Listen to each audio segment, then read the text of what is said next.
8ஆம் வகுப்பு அறிவியல் பருவம் 1 நுண்ணுயிரிகள் பாடத்தில் பாக்டீரியாவை பற்றி பார்ப்போம். பாக்டீரியங்கள் ஒரு செல்லாலான புரோகாரியோட்டிக். இவை பூமியின் மீது முதலில் தோன்றிய வாழும் உயிரினமாகும். வகைப்பாட்டியலில் முனிரா என்னும் உலகத்தின் கீழ் இவை இடம்பெற்றுள்ளன.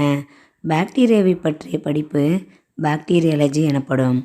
பாக்டீரியங்கள் 1 மைக்ரோமீட்டர் முதல் 5 மைக்ரோமீட்டர் வரை அளவுடையது. கசையிலையின் அடிப்படையில் பாக்டீரியங்களை 5 வகைகளாக பிரிக்கலாம். அதை பற்றி இந்த வீடியோவில் பார்க்கலாம். சாக்லேட் ஓகேவா.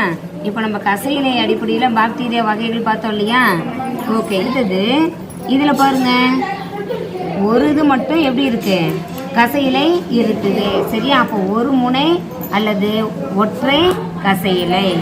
இதில் எப்படி இருக்கு, 2 சைடுலையுமே இது என்ன வச்சுக்கோ, கசையிலைன்னு வச்சுக்கோ. அதனால இது 2 முனையில் இருக்கிறதுனால இது இருமுனை கசையிலை. இதில் பாருங்க எப்படி இருக்கு, இது முழுவதுமே எப்படி இருக்கு, இது ஒன்று ஒவ்வொரு கசையிலையே வச்சுக்கோ. அப்போ உடல் முழுவதும் கசையிலை, இல்லைன்னா சுற்று கசையிலை அப்படின்னு சொல்கிறோம். அடுத்தது இதில் பாருங்க, ஒரு முனை கற்றை கசையிலை அப்படின்னு சொல்கிறோம். சரியா. ஓகே, இப்போ இது புரியுதா. இது என்னது, கசையிலை அற்றவை. அடுத்தது இது என்னது, ஒரு முனை கசையிலை. இது இருமுனை கசையிலை. இது உடல் முழுவதும் கசையிலை. இதுல ஒரு முனை ஒற்றை கசையிலை. இப்ப புரியுதா. அற்றவை. Very good.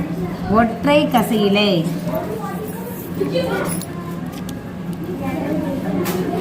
இங்க வைங்க.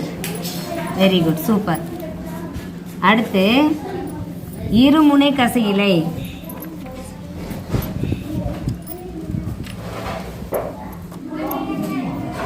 உடல் முழுவதும் கசையிலை. Very good, super. அடுத்து ஒரு முனை ஒற்றை கசையிலை. ஓகே, இப்போ புரியுதா. அற்றவை கசையிலை அற்றவை. ஒற்றை கசையிலை ஒற்றை கசையிலை. இருமுனை கசையிலை இருமுனை கசையிலை. சுற்று கசையிலை சுற்று கசையிலை. ஒரு முனை கற்றை கசையிலை.